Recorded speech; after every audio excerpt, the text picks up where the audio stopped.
¿Qué pasa cuando el contribuyente presenta la declaración después de haber sido emplazado?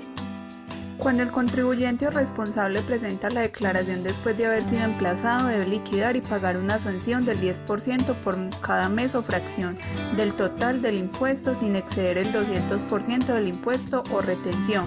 Cuando no resulte impuesto a cargo, la sanción será equivalente al 1% de los ingresos.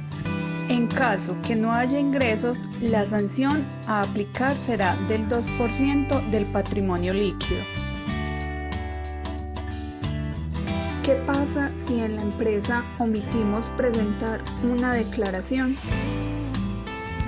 Según el artículo 643, nos habla del caso de la declaración de renta y complementarios, se sancionará con el 20% del valor de las consignaciones o ingresos brutos del año no declarado o el 20% de los ingresos brutos de la última declaración presentada.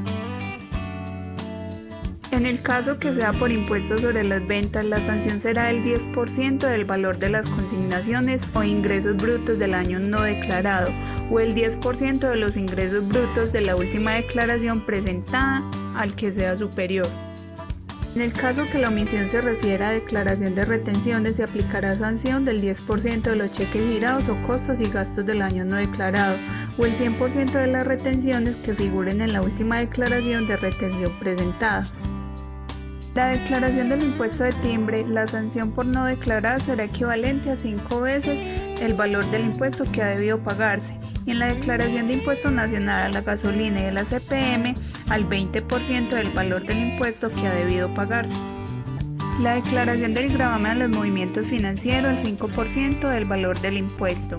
La declaración de ingresos y patrimonios al 1% del patrimonio líquido de la entidad obligada a su presentación. La declaración anual de activos en el exterior al 5% del patrimonio bruto que figura en la última declaración del impuesto sobre la renta y complementarios o al 5% del patrimonio bruto que determine la administración tributaria. La declaración del impuesto a la riqueza y complementario al 160% del impuesto determinado, tomando como base el valor del patrimonio líquido de la última declaración de renta presentada o que determine la administración tributaria por el periodo al que corresponda a dicha declaración.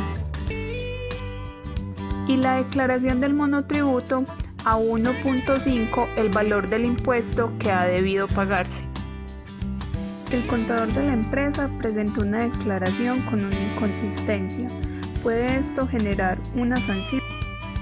Si el contador se percató o es requerido por la DIAN, este debe realizar la corrección si ésta genera un mayor valor a pagar o un menor saldo a favor. Se debe calcular la sanción de acuerdo al artículo 644 del Estatuto Tributario. Si se hace antes de que produzca el emplazamiento, sería el 10% del mayor valor a pagar o del menor saldo a favor, según sea el caso. Si se hace después del emplazamiento, es el 20% del mayor valor a pagar o del menor saldo a su favor. La Ley 1819 del 2016 modificó el numeral 1, donde incluyó que esta sanción no se aplicará si se corrige antes del vencimiento del plazo para declarar. Toda corrección reemplaza la última declaración presentada y no existe un límite sobre las veces que es posible corregir una declaración, lo que significa que un contribuyente puede corregir tantas veces como sea necesario.